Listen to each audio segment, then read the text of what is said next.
சரீரத்தில் இருக்கக்கூடிய அபிமானத்தை விடணும். இதை தான் திரும்ப திரும்ப திரும்ப வேதாந்த மதம் நமக்கு சொல்லிக்கொண்டே இருக்கக்கூடிய ஒரு விஷயம்.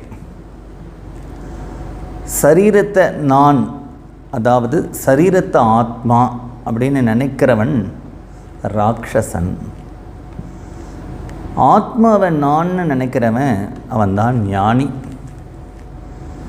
பிரகலாத சரித்திரத்திலேயே நம்ம ஹிரண்யகசிபுவை ஏன் ராட்சசன்னு சொல்லணும், அவன் அப்படி என்ன பண்ணினான் அப்படின்னா, அவன் இந்த சரீரத்தை காப்பாற்றிக்கணும், இந்த சரீரம்தான் நான், இந்த சரீரத்துக்கு எந்த அழிவும் வந்துடக்கூடாது, நான் மேலே செத்து போகக்கூடாது, கீழே செத்து போகக்கூடாது, ராத்திரி செத்து போகக்கூடாது, பகலில் செத்து போகக்கூடாது, சாயங்காலம் செத்து போகக்கூடாது, மிருகத்தினால் செத்து போகக்கூடாது, மனுஷனால் செத்து போகக்கூடாது, ஆயுதங்கள்னால் செத்து போகக்கூடாது, இவ்வளவு கிளாஸஸ் போட்டுக்கிறான். ஏன் அப்படின்னா அவனுக்கு சரீரம் தான்கிற எண்ணம் இருக்குது.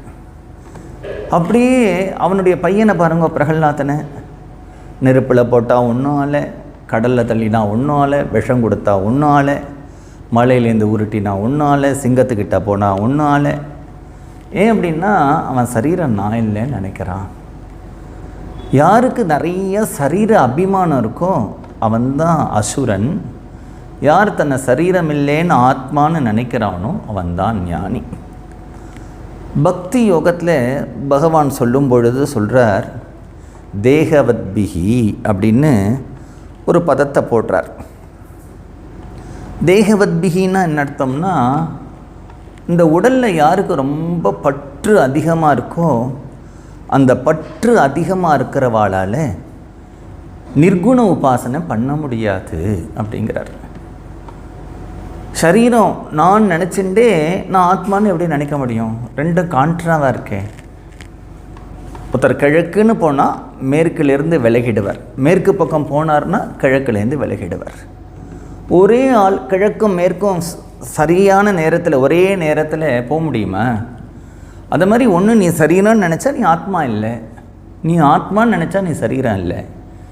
நான் ஆத்மான்னு நினைக்கிறேன் சார், ஆனால் சரீரத்தெல்லாம் ஜாக்கிரதையாக பார்த்துக்கணும்னா நீ ஆத்மான்னு நினைக்கிறிய தவிர ரொம்ப நம்பலைன்னு அர்த்தம். சரீர அபிமானம் இருக்கிறவாளுக்கு ஞானம் வராது அப்படின்னு வேதாந்திகள் திரும்ப திரும்ப திரும்ப எல்லா வேதாந்திகளும் அந்த ஒரு விஷயத்தை சொல்கிறா. பௌதிகமாமுடல் பற்றற்று நாளும் உன் பவிசு கண்டுறவருள் அருணாச்சலாங்கிறார். இந்த ஃபிசிக்கல் பாடி மேலே இருக்கிற அட்டாச்மெண்ட், பௌதிகம் மாமுடல் பற்றற்று, இது மேலே இருக்கக்கூடிய ஒரு அபிமானம் போய் உள்ளுக்குள்ளே இருக்கக்கூடிய அந்த ஆத்மஸ்வரூபத்தில் எனக்கு நிஷ்டை ஏற்பட்டு அதிலேயே நான் எப்பொழுதும் ஆனந்தமாக இருக்கிறதுக்கு நீ அனுகிரகம் பண்ணு அப்படின்னு ரமணர் அருணாச்சல அக்ஷரமண மாலையில் சொல்கிறார். நம்ம ஒரு புத்தகம் எழுதி பக்கமாக அந்த புத்தகங்களை எழுதி அந்த புத்தகத்தின் மூலமாக என்ன ஒரு மெசேஜை சொல்கிறதுக்கு விரும்புகிறோமோ, இல்லைனா 2 மணி நேரம் லெக்சர் கொடுத்து அந்த 2 மணி நேரம் லெக்சர் மூலமாக என்ன ஒரு மெசேஜை கொடுக்கறதுக்கு விரும்புகிறோமோ, அந்த மகான்களுடைய ஒரே ஒரு சேயிங், ஒரு வார்த்தை அதை கொடுத்துடும். ராமகிருஷ்ணர் அநேகமாக எல்லாம் குட்டி குட்டி கதைகளாக தான் சொல்லியிருக்கார். சுவாமி விவேகானந்தர் சொல்லும்பொழுது சொல்லுவார், ராமகிருஷ்ணருடைய அந்த கதைகள் மூலமாக நமக்கு ஒரு உபதேசம் பண்ணுறாரே, ஒரு உதாரணம் கொடுக்குறாரே, அது ஒன்றுத்திலிருந்தும் ஒரு உபனிஷத்தினுடைய ஒரு விஷயத்தை டிரைவ் பண்ணலாம் அப்படின்னு சொல்லுவார். அவ்வளவு விஷயம் இருக்குது. ஒரு பெரிய விஷயத்தை சாதாரண ஒருத்தருக்கும் புரியக்கூடிய விதத்தில் அழகாக சொல்கிறது, அதுதானே ரொம்ப பெரிய விஷயம். மகான்கள் தான் அவ்வளவு அழகாக பேசுவாங்க. அந்த மகான்களுடைய பேச்சை எடுத்து பார்த்தா ரொம்ப ஆச்சரியமாக இருக்கும். நம்ம வளன்னு ஒரு விஷயத்தை எடுத்து சொல்லிகிட்டு இருக்கோம், அப்புறம் நடுவில் புரியுறதான்னு வேறு கேட்குறோம், அவனுக்கு புரியலை, திருப்பி வேறு ஏதாவது ஒரு விஷயத்தை சொல்லி புரியுறதான்னு கேட்குறோம். நாம் சொல்லக்கூடிய ஒரு விஷயத்தை அவனுக்கு புரிய வைக்கணும், அதுலேயே அவனுக்கு 10-20 சந்தேகங்கள் வரும், அதை கிளியர் பண்ணணும். அப்புறம் அவன் படிச்சுட்டு போனான்னா வெளியில் வேறு ஒருத்தர் மாறி சொன்னார்னா அதில் அவனுக்கு சந்தேகம் வரும், நீங்கள் இப்படி சொல்லி கொடுத்தேலே அவர் இப்படி சொல்கிறாரேன்னு கேட்பான், அதுக்கு ஒரு பதில் சொல்லணும். இவ்வளவு இருக்குது இல்லையா? இவ்வளவு இருக்கிற விஷயத்தை மகான்கள் ரொம்ப அழகாக சொல்லிடுவாள்.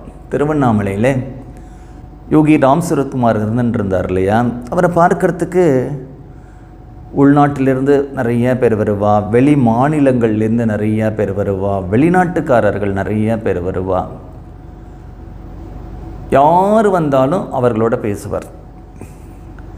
சில சமயம் பார்த்தா அந்த அந்த நம்ம துப்புரவு பண்ணக்கூடிய பக்தர்கள் திருவண்ணாமலை இருப்பா, அவளோட உட்காந்து அரை மணி பேசின்னு இருப்பார்.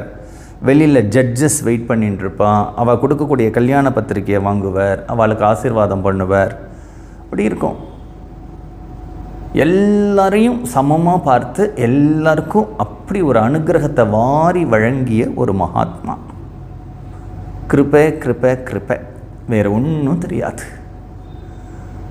ஒரு சமயம் ஒருத்தர் அவர்கிட்ட கேட்கும் பொழுது, சுவாமி என்னை பிளஸ் பண்ணுங்க அப்படின்னு. அதுக்கு உடனே அவர் பதில் சொன்னார், நான் 24 மணி நேரம் என்ன பண்ணிட்டுருக்கேன் நீ நினைக்கிறேன் அப்படின்னார். நான் எல்லாரையும் ஆசீர்வாதம் பண்ணிகிட்டே தான் இருக்கேன், உலகத்தில் எல்லாரும் நல்லா இருக்கணும்னு வேண்டிட்டு தான் இருக்கேன், வேறு என்ன இந்த பிச்சைக்காரன் பண்ணுறான் அப்படின்பார். ஒரு நாளைக்கு ஒரு ஃபாரினர் அவர்கிட்ட கேட்டார், நான் இந்தியாவில் எப்படி சுற்றி வரும்பொழுது சில பற்றி சொல்லும்பொழுது இவர் ஒரு சித்த புருஷர் அப்படிங்கிறார். சித்தர் 18 சித்தர்கள் இருக்கா அப்படின்றார். சிலரை பார்த்து இவர் பெரிய ஞானி அப்படிங்கிறார், சிலரை பார்த்து இவர் பக்தர் அப்படிங்கிறார், சிலரை பார்த்து இவரை யோகி அப்படிங்கிறா. சிலர் சித்தருங்கிறா, சிலரை ஞானிங்கிறா, சிலரை பக்தருங்கிறா, சிலரை யோகிங்கிறா. எனக்கு இதுக்கு வித்தியாசம் புரியல சாமி. What is the difference between எ சித்தர், யோகி, ஞானி அண்ட் பக்தா அப்படின்னார். நாம்ளாக இருந்தால் பெரிய லெக்சர் கொடுக்க ஆரம்பிச்சிருப்போம் இல்லையா. சித்தர்கள்னால் யாருன்னு தெரியுமா உனக்கு? 18 சித்தர்கள் இருந்தார் அப்படின்னு ஆரம்பிச்சிருப்போம். இல்லை யோகினா யார் தெரியுமா? மூலாதாரத்துலேருந்து சுஷுமணி எடுத்துகிட்டு போய் தலையில் அட்டிக்கிறது, யோகாங்கிற சப்தம் எங்கே வந்தது, இல்லைனா வேதாந்தன்னா என்ன, இல்லைனா பக்தினா என்னன்னு பெரிய லெக்சர் கொடுத்து நமக்கு என்ன தெரியறதோ அதெல்லாம் அரைகுறையாக சொல்லி குழம்பி இருக்கிறவனை இன்னும் கொஞ்சம் குழப்பி விட்டுருப்போம் நம்ம. ஆனால் அவர் அழகாக ஒரு பதில் சொன்னார், this beggar doesn't know anything about it, but one thing this beggar can say. முதல்ல எப்படி அவ்வளவு அழகாக ஆரம்பிக்கிறார் பாருங்கோ. This beggar doesn't know anything about it. இந்த பிச்சைக்காரனுக்கு அதை பற்றி ஒன்றும் தெரியாது. But one thing this beggar can say about it. ஆனால் ஒரு விஷயம் அதை பற்றி இந்த பிச்சைக்காரனால் சொல்ல முடியும். என்ன? If somebody things that is the body is none of the above. யாராவது ஒருத்த நான் இந்த சரீரம்னு நினச்சிட்டான்னா அவன் சித்தனும் இல்லை, அவன் யோகியும் இல்லை, அவன் ஞானியும் இல்லை, அவன் பக்தனும் இல்லை. எவ்வளோ ஒரு பெரிய விஷயத்தை இவ்வளவு சிம்பிளாக அவ்வளவு அழகாக இதை நான் நினச்சி ரசித்து பார்ப்பேன். எப்படி ஆன்சர் பண்ணியிருக்கார் பார்த்தியா? எவ்வளோ அழகாக ஆன்சர் பண்ணியிருக்கார். மகான்கள்கிட்ட போகும்போது மகான்கள் எவ்வளோ பேர் கஷ்டத்தை திருத்திருக்கா. கல்யாணம் ஆகிருக்கு, குழந்தை பிறந்திருக்கு, வியாதி போயிருக்கு, வேலை கிடச்சிருக்கு, அதெல்லாம் இருக்கட்டும். ஆனால் சமயத்தில் அவள் சொல்லக்கூடிய பதில்கள் இருக்கு, அந்த பதில்கள் அப்படி வரணும்னா நல்ல கேள்வி இருக்கணும். அப்படி கேள்வி இருந்தால் தானே பதில் வரப்போகிறது. அந்த ஃபாரினரும் அழகாக ஒரு கேள்வி கேட்டார். அந்த கேள்விக்கு அவர் சொன்ன பதில் ரொம்ப அழகாக இருந்தது. அதை நான் நினச்சி ரொம்ப ரசிப்பேன். அதை உங்களோடையும் இன்றைக்கி பகிர்ந்து கொள்ளலான்னு ஒரு ஆசை வந்ததுனால அதை சொன்னேன். இப்படி தான் மகான்கள் ஒரு பெரிய விஷயத்தை ரொம்ப சிம்பிளாக நமக்கு புரிய வச்சிருவா.